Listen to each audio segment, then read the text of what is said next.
Welcome, everyone. I'm here today with Steve Nobel, and we're going to be talking about soul matrix healing. This is a unique form of healing that Steve provides. Now, Steve is an author of 4 published books. He's a coach, a healer, and a spiritual facilitator. He has worked in 3 careers in his life and is now on his 4th. He's worked for 10 years in international banking and then another 10 years in local government. And he was director of the highly successful not-for-profit Alternatives for 13 years, based in St. James's Church, Piccadilly. And he's founder of Conscious Media. So welcome, Steve. Thanks, Vaz. Great to chat about this particular modality as well that you've developed. So I'd just like to begin just by asking how energy healing has been a part of your life on your journey. Yeah, okay. Well, so I started, let me think, back in my 30s. My journey kind of started when my father died, and then I was kind of thinking there must be more to life than this. Well, actually, before then, when I was a teenager, I was very into spirituality, but there wasn't so much around. So eventually I kind of closed down and then just went into normal, get a job, get married, and I did that. So then when my father died, there was a kind of explosion in me of kind of searching for something. I didn't know what it was. And one of the first things I come across was a woman who was, you could say, kind of into Wicca. She was teaching language, and but I soon kind of ditched the language and started learning tarot and crystal healing and all kinds of stuff. And she lent me all kinds of books. That led me to a crystal healer. And I was very drawn to crystal healing. I didn't know much about it. I read a book from this language teacher, and then I started going every week to this crystal healer. And really, this healer sort of opened me up. Every week she'd put crystals on me, she'd wave her hands in my energy field, and she'd do stuff. And then over time, I started to feel it, and I felt my energy started to open. And I could even say to her, I know where your hands are, even though my eyes are closed. I could sense where they were in my body. She'd say, tell me. I'd tell her. Then she'd say, open your eyes. And they were there, But they were too far away from my body to feel the heat of the hand. They'll be like 3 feet away kind of thing.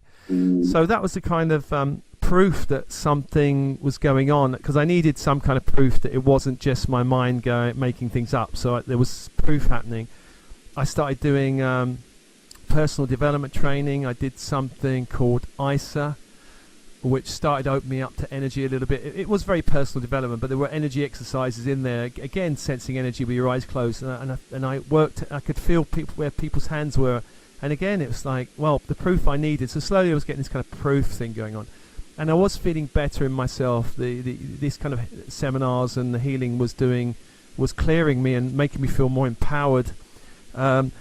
I then started to do some workshops with somebody called Jill Edwards, who'd run something called Living Magically. I started that in 1994. She'd just written the book Living Magically, which was at the time the most cutting edge book on channeling and energy healing and soul multidimensionality, and you create your own reality. When I read it. I remember reading it 3 or 4 times, thinking this is amazing. And then I booked one-to-one sessions with her. So I used to go once a month, have one-to-one sessions with her, and really she was blowing open my energy fields, really. And I started doing workshops with her. I did the 1-year training course with her, Living Magically training course, and I went on to be a training course, all kinds of training courses with her. And that work, more than any of the other, I suppose, really opened me.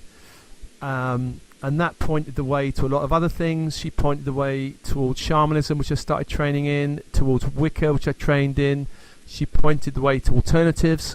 I had a dream where I was thinking about volunteering for alternatives, where I used to work. And in the dream, she appeared and said, just do it. So in the morning, I rang them up and I became a volunteer the following Monday. I stayed there for 20 years. Actually, it was very... So my journey was beginning, and really I was kind of new. I was kind of green.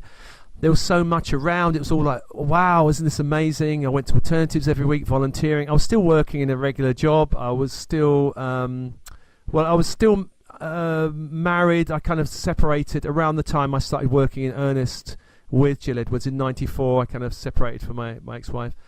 So my life kind of took off from having lived a very conventional life for 13, 15 years in the city, getting married and all that. Then suddenly I was in the world of alternatives, living magically, shamanism, energy healing, and the universe seemed like it was just expanding out, and I felt more on track in my life. I felt happier in my life. Of course, there were challenges in getting divorced and challenges in leaving the city, but by and large, I started to find myself more and more on track.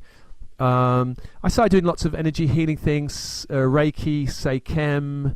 I did a lot of other healing courses. I became an energy junkie. I was like really interested. Some people go to restaurants. I used to go to training courses and go, "Oh, this is a nice energy," Yeah.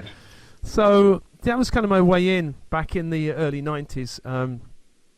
And I mean, now 20 years later, I still feel I'm on another level of the journey. The universe again seems to be expanding, and there's new things. I created Soul Matrix Healing out of all the things I've learned in my past. I fused them together in a way that I wanted someone to do for me, but didn't quite do. So I thought I'll do it. And now here I am, kind of looking out, going, where next? So. Amazing. Yeah, it's an endless journey, isn't it? Endless journey, yeah. So regarding your Soul Matrix Healing, so I know you've done some work also. You incorporate so many different forms in here. I know you've done some work with Oren and DeBen, they've been a huge part of my life as well, awakening, and you've done quite extensive work with them. Yeah. Could you explain a little bit about Soul Matrix Healing and how you designed this and came up with this unique way of working? Yeah, well, I kind of have been working with a number of different systems and different models and different techniques and all the rest of it. So the first one was really Jill Edwards' work, Living Magically, and she synthesized spirituality and psychology. So like how the ego, the personality fits together, how she was the one who introduced me to Huna, the three selves, the kind of unconscious, conscious and higher conscious, and how that works. She introduced me to channeling and guides, and she pointed the way towards working with a lot of the stuff I did later, which was with channels like Lazarus. I connected with all the Seth material. The Oren and Darben, I did all the light body training, teaching the light body. I did a lot of their other courses as well. I did a lot of work with star beings, stargates. I worked through nearly all the levels of, I think most of the levels of Metatronic healing I've done. So these were two of the polarities, Living Magically and all the kind of star, angelic. I did a lot of work with angelic energies. With also when I did the kind of Wiccan work, I was also working with archangels in the directions, and I found they were very powerful. The 6 directions of above, below, east, south, west, north. And so I did that. I used to work every day with these angelic energies and just calling them and working with that. The other poles were something called spiritual response therapy, which was created in America by a guy called Robert Detzler, who's now passed over. And this is a brilliant system about the multi-dimensional nature of blocks and how to clear them. It works with pendulums and charts. So I work with a pendulum and all these charts, although most of them have internalized now and I don't really need the charts so much anymore. And this system, back in the mid-90s, I started, as I was on this journey of working at alternatives, I started to have the idea of I wanted to start doing public talks and workshops. So my first public talk was in around 96, I think it was.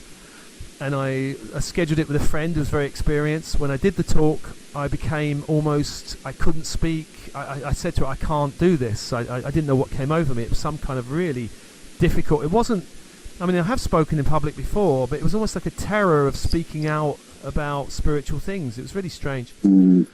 So my girlfriend at the time took me to see this healer who did spiritual response therapy, and this healer she's cleared all these blocks at a soul level, and it was an amazing session. And then I tried it out. I did another talk 3 weeks later. I was fine. So I realized actually she did clear a lot of stuff, and it was quite amazing. So I trained in the system back in 96, I think it was. So that's nearly 20 years ago. So then on the other the other pole of soul matrix healing is more the grounded side. So I trained in coaching, NLP, voice dialogue, and all these things gave me very grounded insights into working with language, neurological patterns, and soul timelines. So all of them together are kind of like a grounded and cosmic approach to clearing soul blocks and opening somebody up to where they want to go.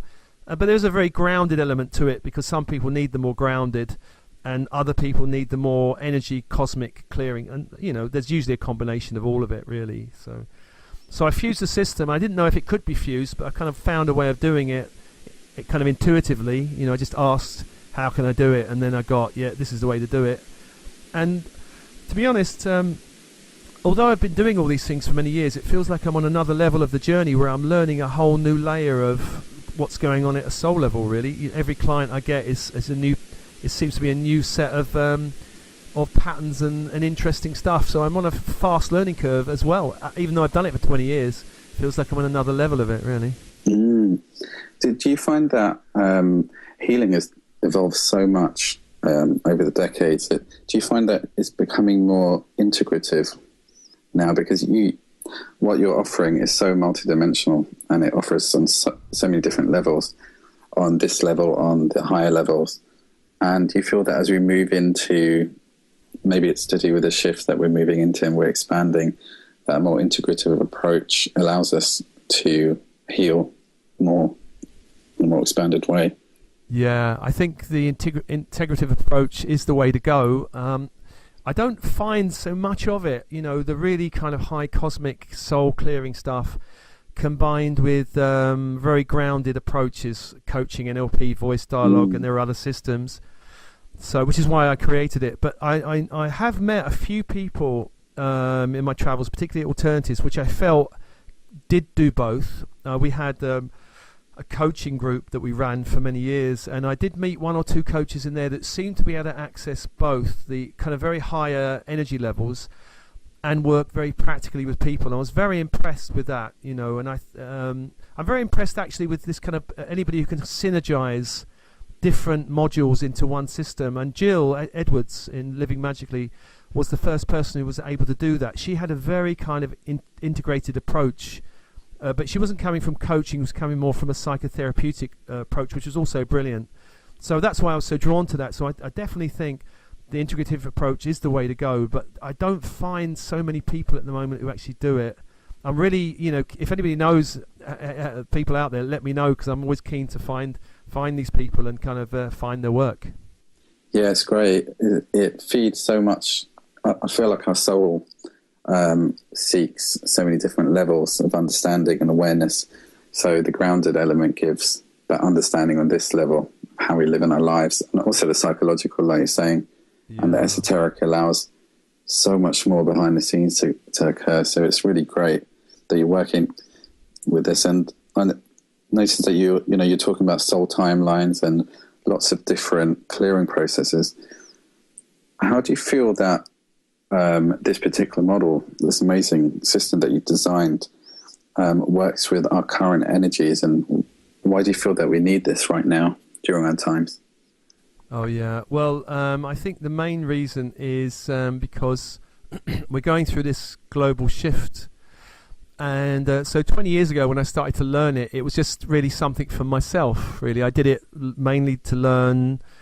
You know, when I started to do SRT, spiritual response therapy, and work with Jill Edwards' work, and the guides and stuff, I came to the coaching much later. It was really for me. It was for my healing, for my clearing. But now we seem in the last few years to have hit a kind of real stepping up of the kind of energy, I would say. So in the last 2 or 3 years, and myself, I've gone through a great challenging journey. I kind of wrote a book about it, about transitions.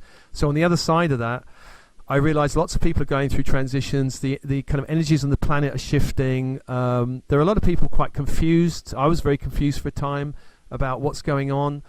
There's a lot of people who need help with this shift. There's a lot of stuff going on in people's energy fields which are difficult unless you've got somebody who's been through it and knows what it is.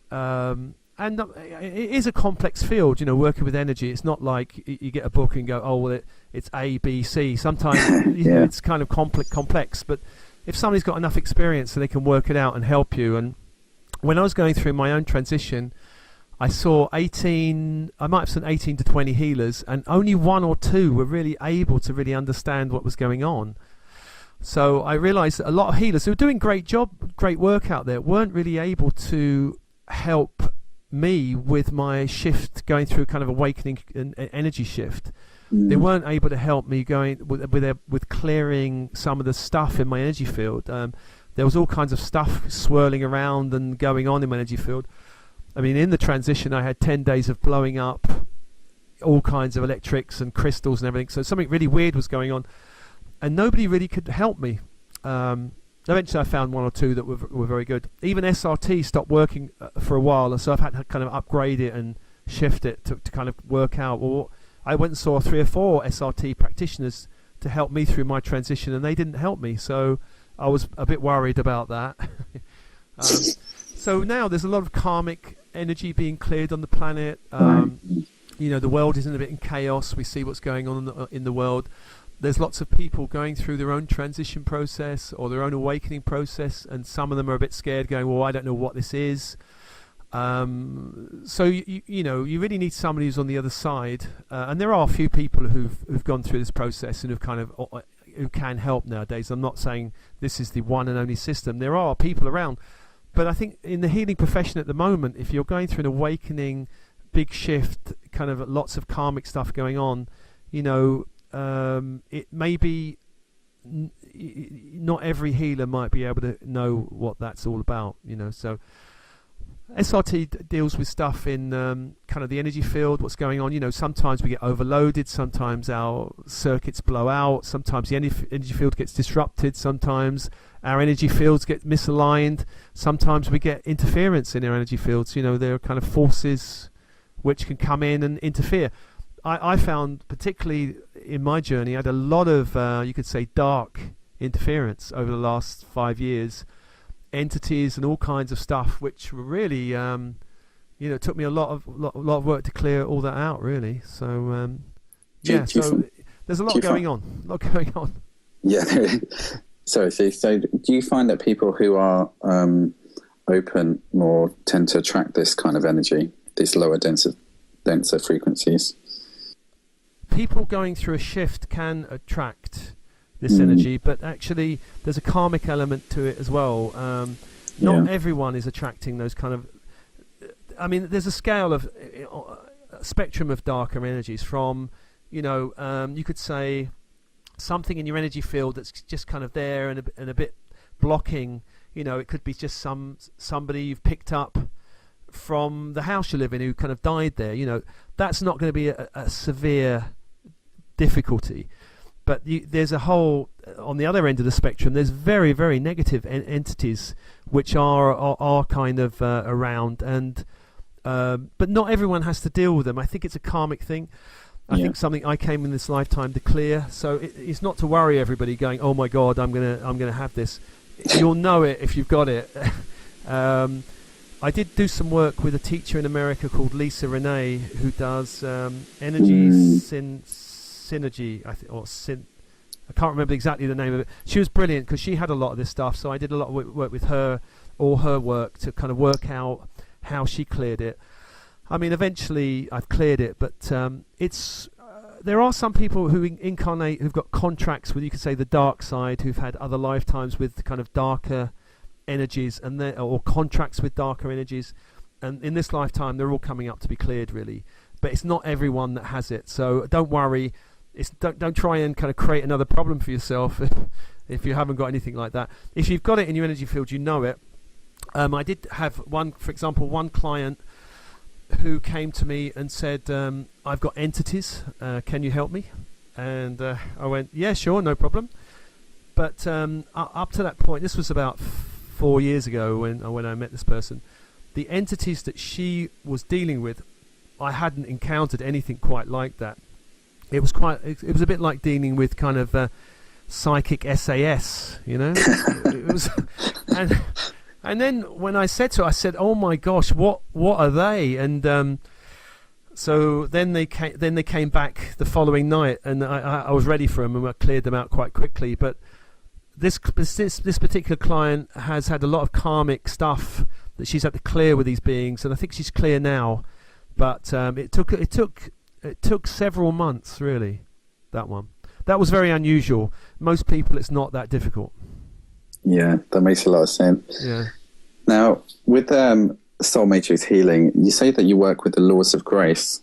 Could you explain a little bit about these laws and how you work with them? Well, the laws of grace, there's lots of spiritual teachers talking about the laws of grace. Basically, the idea is that as our 3D matrix shifts into 5D, it's such a big shift, and there's so much old karma that we've accumulated in lifetimes, and when I talk about that, the Starseed group, which are the most people that are attracted to this kind of work, have had lots of lifetimes. Not all of them in this dimension. Lots of them are in other dimensions. So there's lots of stuff being picked up all over the place. As we're taking this shift into 5D, there are these laws of dispensation or grace that have been given that are good at clearing karmic and soul blocks that stop an individual kind of moving forward, opening up, awakening, that kind of thing. One of the things in SRT which they taught about was upgrading the higher self. And when I came across that, I thought, well, that's strange that even the higher self could actually present a certain block. So in SRT, there was ways of actually clearing and raising the frequency of the higher self. Because in SRT, they see the higher self as a gestalt of energies, not just one, like our personalities as a gestalt of different bits of our ego. So our higher self is also a gestalt of many different energies. And so some of those bits might be out of whack or out of sync, and they need to be cleared and replaced. So that's something the SRT taught me to do. Sometimes people have guides or beings around them working in spirit that really need to be shifted, and they need to have new guides brought in. That's something that SRT can do. But there are also lots of teachers that are working with angelic beings and masters that are holding these kind of dissolving karmic rays or forces. The violet flame is the most common one that people know. There's a platinum white flame that I also work with. There's a ruby flame, and there's an emerald flame, and there are various other ones. There are also kind of energies that star beings are holding. The Arcturians are holding a very powerful energy for the planet at the moment, and that can dissolve and clear karma. It's very protecting, actually. If I'm feeling very wobbled, I usually call upon the Arcturian blue energy flame to come down. There are other beings like the Pleiadians who are at work here. The Syrians are at work here. The Orion are at work here. You have to be a bit careful with Orion and a little bit with Sirius.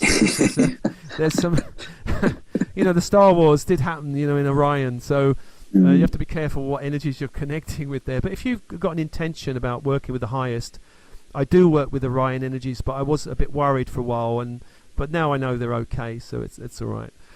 So there are all these kind of energies around. They're kind of light masters. There's a lot of energy focused on the planet. There's Christ grids. There's all kinds of things we can connect to that can start dissolving this karma. Basically, we don't have to work out karma so slowly as we did in the past. So going on from that, what kind of blocks and what kind of ways does Soul Matrix healing work in clearing for people? Blocks can come. Well, since we're multidimensional, blocks are also multidimensional. That's the tricky thing with it. So, for an example, what would be an example? So, a client a couple of months back, the main primary issue was being presented was an ancestral one. And so she was having energies coming down her ancestral line through her mother line, I think, if I'm remembering rightly, through the mother line, which was blocking her and causing her a lot of problems. So these energies we could start working to neutralize these energies and shift them and kind of honor them, so actually it starts to be less of a problem. That's a kind of ancestral problem. Right. Most people suffer to some degree with an ancestral issue. Sometimes it's very debilitating, sometimes it's just mildly debilitating. For example, all of our families, most of us have been through 2 world wars. I'm in England here, so my family's been through 2 world wars. That has affected my ancestral line. I've had to do some work on it. And the other main kind of area of block would be other lifetimes. So, since we're multidimensional, we've had lots of lifetimes in lots of places, and some of those are lovely, and some of those are not lovely. The most blocking kind of lifetime would be trauma, where there's some kind of shock trauma. The worst kinds are usually involving some kind of death experience, which is very traumatic. People who are very spiritual starseed types have had lifetimes in places like Egypt. Egypt was a very light and dark place to be in. I've met lots of clients who've had experiences with the dark and black magic experiences in Egypt. I've had that myself, so I recognise them when I see them. There are people who've had experiences in Atlantis. Now, Atlantis has this kind of very traumatic destruction energy that was experienced. So a lot of souls have that experience of Atlantean energies that they come to resolve. What would be another example? I've met people, and I've had this experience myself of being. My first past life experience was one of being burnt at the stake, and that was the most shocking experience. I remember it was just a kind of spontaneous experience of having it. And the point of all these, even like a past life memory, is not, just to go, oh, that's nice. We're not spiritual tourists. The reason we're shown this at a soul level is because it's blocking us in this lifetime. So that memory of being burnt, I was working in local government at the time, and very strangely and karmically, all the people who were working in my unit were all kind of fundamental religious types of one type or another. No spiritual types, all the kind of born-again Christians,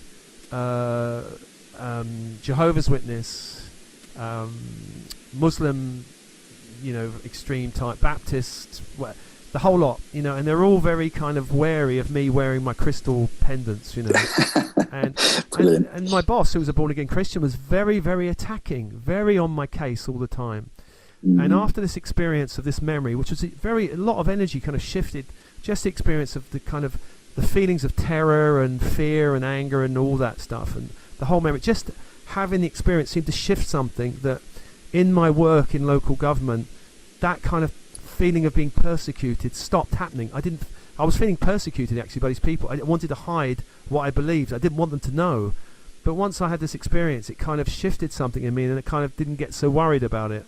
And so that's the thing, that once these energies are cleared or held up to the light, a pattern that's blocking us in this life can start to shift also. That's really the point of it. It's not just we need to go around the universe clearing every block. It's really, how do these things affect our life now?